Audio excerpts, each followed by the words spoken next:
कभी अगर बनना हो तो बाज बनना, लेकिन कभी तोता मत बनना। तोता बोलता तो बहुत है, लेकिन ज़्यादा ऊंचाई तक उड़ नहीं सकता। बाज बोलता बहुत कम है, लेकिन सबसे ऊंचाई पर उड़ता है, और बाकी पंछियों का राजा होता है एक बाज। आज मैं आपको 5 ऐसे पॉइंट्स बताऊंगा जो कि हर इंसान को बाज से सीखना चाहिए, और लाइफ की बहुत बड़ी लर्निंग है इन 5 पॉइंट्स में। पहला लेसन, ईगल फ्लाई अलोन। बाज अकेले उड़ता है और बाकी पंछियों के मुकाबले सबसे ऊंचाई पर उड़ता है।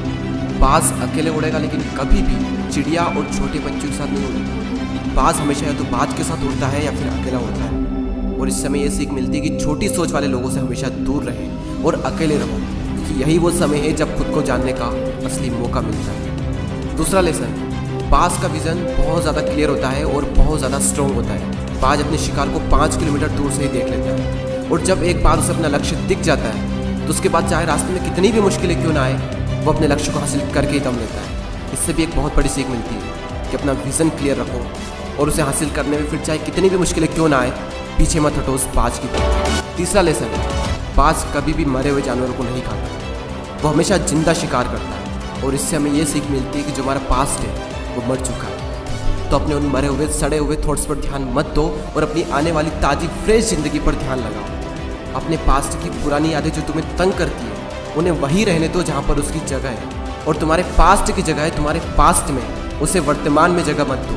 क्योंकि एक बार अगर तुम्हारा पास्ट तुम्हारे प्रेजेंट में आ गया तो तुम्हारा पास्ट तुम्हें कभी प्रेजेंट में नहीं रहने देगा। पास्ट में तुम्हारे साथ कितना भी बुरा क्यों ना हुआ हो, वो सब यादें, वो सब थॉट्स मर चुके हैं, और उस बाज की तरह बनो जो कभी भी मरी हुई चीज़ों को नहीं खाता। चौथा लेसन, जब आंधी तूफान आते हैं तो बाज बहुत ज़्यादा एक्साइटेड हो जाता है। जब बारिश होती है तो सारे पंछी छिपकर बैठ जाते हैं, लेकिन बाज को बड़ा मज़ा आता है। जब तेज़ हवाएं चलती है तो बाज उन हवाओं के सहारे और तेज़ी से ऊपर की ओर उठता है, और ऊपर उड़ते उड़ते इतना ऊपर उड़ जाता है कि बादलों से भी ऊपर पहुंच जाता है।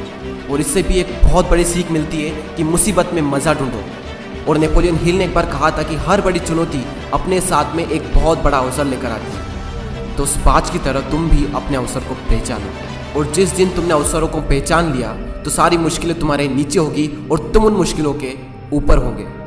फिफ्थ लेसन, बाज अपने घोंसलों में से सॉफ्ट घास को हमेशा निकाल देता है, ताकि बाज का जो बच्चा होता है वो उसमें कंफर्टेबल ना हो सके। क्योंकि अगर वो घोंसले में कंफर्टेबल हो गया तो वो वहीं रहना पसंद करेगा, लेकिन बाज ऐसा कभी होने नहीं देता।